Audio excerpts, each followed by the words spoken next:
السلام علیکم دوستو، میرا نام ہے اسامہ رشید اور آپ لوگ دیکھ رہے ہیں یوٹیوب چینل انفوٹیک ہب۔ ہم سب مسلمانوں کا یہ عقیدہ ہے کہ محمد صلی اللہ علیہ وسلم اللہ کے آخری رسول ہیں، اور صرف یہی نہیں، پورے امت مسلمہ کا عقیدہ اسی بنیاد پر کھڑا ہوا ہے کہ محمد صلی اللہ علیہ وسلم اللہ کے آخری رسول ہیں اور آپ کے بعد کوئی رسول یا نبی نہیں آئے گا۔ رسول اللہ صلی اللہ علیہ وسلم کے صلح حدیبیہ کے بعد مسلمان اور مکہ کے کافروں کے درمیان معاہدہ ہو گیا تھا، جس میں دونوں نے یہ طے کیا تھا کہ دونوں گروہوں کے درمیان 10 سال تک جنگ نہیں ہوگی اور کوئی بھی ایک دوسرے پر حملہ نہیں کرے گا۔ جب یہ معاہدہ ہو گیا تو مسلمانوں کو جنگوں سے تھوڑا سکون ملا۔ پھر تب رسول اللہ صلی اللہ علیہ وسلم نے اپنی دعوت کا کام عرب کے باہر بھی پہنچانے کا فیصلہ کیا۔ پھر ایک دن آپ صلی اللہ علیہ وسلم نے اپنے تمام اصحاب کو جمع کیا اور تمام اصحاب سے اس منصوبے پر مشورہ کیا تاکہ دین اسلام کا پیغام آسانی سے عرب کے علاوہ دوسرے ممالک میں پہنچایا جا سکے۔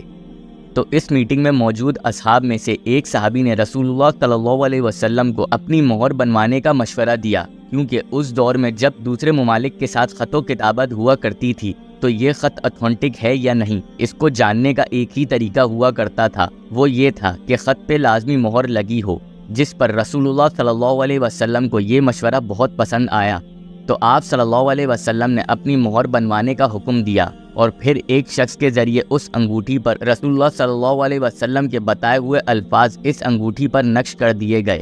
یہ الفاظ 3 الگ الگ لائنز پر لکھے ہوئے تھے: اللہ، رسول اور محمد۔ یہ ترتیب خاص طور پر یوز کی گئی تھی تاکہ اللہ تعالیٰ کا نام سب سے اوپر رہے، پھر رسول اور پھر محمد۔ یعنی یہ ارینجمنٹ اللہ کی اہمیت کو واضح کرتا ہے کہ اللہ تمام جہانوں کا مالک ہے اور وہ کسی کا تابعدار نہیں بلکہ سب اس کے تابعدار ہیں۔ یہ انگوٹھی جو رسول اللہ صلی اللہ علیہ وسلم نے بنوائی تھی، یہ مسلمانوں کے لیے بہت برکت کا باعث تھی، اور رسول اللہ صلی اللہ علیہ وسلم اس انگوٹھی کا بہت احترام کیا کرتے تھے، کیونکہ اس پر اللہ کا نام لکھا ہوا تھا۔ اس لیے جب محمد صلی اللہ علیہ وسلم بیت الخلا جایا کرتے تو اس انگوٹھی کو بھی اتار دیا کرتے تھے۔ محمد صلی اللہ علیہ وسلم کے انتقال کے بعد یہ انگوٹھی خلیفہ ابو بکر رضی اللہ تعالی عنہ کو ملی، ان کے بعد یہ دوسرے خلیفہ عمر بن الخطاب رضی اللہ تعالی عنہ کو ملی، اور پھر تیسرے خلیفہ عثمان بن عفان رضی اللہ تعالی عنہ کو ملی۔ یہ انگوٹھی ان کی خلافت کے دوران ایک بہت اہم نشانی تھی، لیکن جب یہ انگوٹھی حضرت عثمان رضی اللہ تعالی عنہ کے پاس آئی تو آپ کے پاس یہ کچھ عرصہ تک رہی، لیکن پھر ایک دن حضرت عثمان رضی اللہ تعالی عنہ اور حضرت مکیب رضی اللہ تعالی عنہ ایک کنویں کے پاس بیٹھے تھے۔ اس کنویں کا نام بئر عریس تھا، جو کہ مسجد قباء کے پاس واقع ہے۔ تو دونوں میں سے ایک نے انگوٹھی کو دوسرے کو پکڑانے کی کوشش کری، لیکن وہ انگوٹھی پکڑ میں نہ آئی اور کنویں میں جا گری، جس کے بعد اس کو بہت تلاش کیا گیا۔ تقریباً 3 دن تک صحابہ کرام رضی اللہ تعالی عنہ اس انگوٹھی کو ڈھونڈتے رہے، حتیٰ کہ کنویں کا پانی بھی خشک کروا دیا، لیکن وہ انگوٹھی نہ ملی۔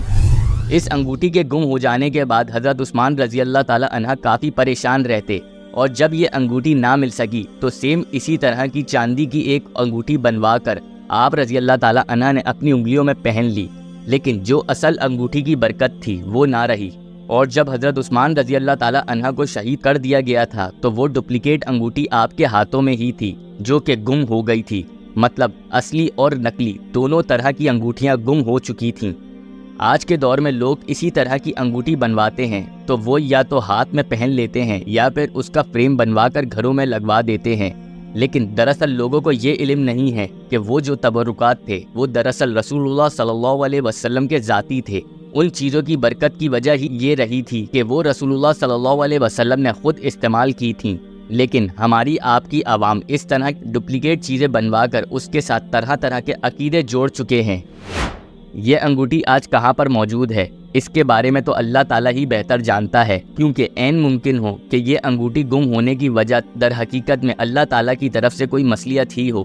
لیکن کیا یہ انگوٹھی کسی کو مل سکے گی یا نہیں، یہ سارے وہ سوالات ہیں جو کہ صرف اللہ تعالیٰ ہی جانتا ہے۔ لیکن ہمارا یہ ماننا ہے کہ جس طرح اللہ تعالیٰ اصلی تورات کا نسخہ، اصل تابوت سکینہ آخری وقتوں میں حضرت امام مہدی علیہ السلام کے ہاتھوں میں ظاہر کرے گا، بالکل اسی طرح عین ممکن ہے کہ یہ کھوئی ہوئی انگوٹھی بھی اللہ تعالیٰ حضرت امام مہدی کے ہاتھوں پر ظاہر کرے۔ اس کی وجہ یہ ہے کہ یہ انگوٹھی جب رسول اللہ صلی اللہ علیہ وسلم کے انتقال کے بعد حضرت ابو بکر صدیق رضی اللہ تعالی عنہ اور حضرت عمر رضی اللہ تعالی عنہ کے پاس رہی تو مسلمانوں نے اسلام کا عروج دیکھا، لیکن جب یہ انگوٹھی حضرت عثمان رضی اللہ تعالی عنہ سے گم ہو گئی تو اس کے بعد امت مسلمہ اختلاف میں پڑ گئی اور آخری دونوں خلیفاؤں کو شہید کر دیا گیا۔ اور جب یہ انگوٹھی واپسی حضرت امام مہدی علیہ السلام کے ہاتھوں سے اللہ تعالیٰ ظاہر کرے گا تو اللہ تعالیٰ ایک بار پھر مسلمانوں کو کھویا ہوا عروج عطا کرے گا۔ یہ ہماری اپنی ذاتی رائے ہے، آپ لوگ ہماری اس رائے سے اختلاف بھی کر سکتے ہیں۔ آپ لوگوں کو کیا لگتا ہے کہ کیا یہ انگوٹھی واپسی کبھی مل سکے گی یا نہیں؟ اگر آپ لوگوں کو ہماری یہ ویڈیو پسند آئی ہو تو لازمی ہمارے چینل کو سبسکرائب کر دیں۔ ابھی کے لیے ہمیں دیں اجازت، اپنا بہت سارا خیال رکھیے گا، اللہ حافظ۔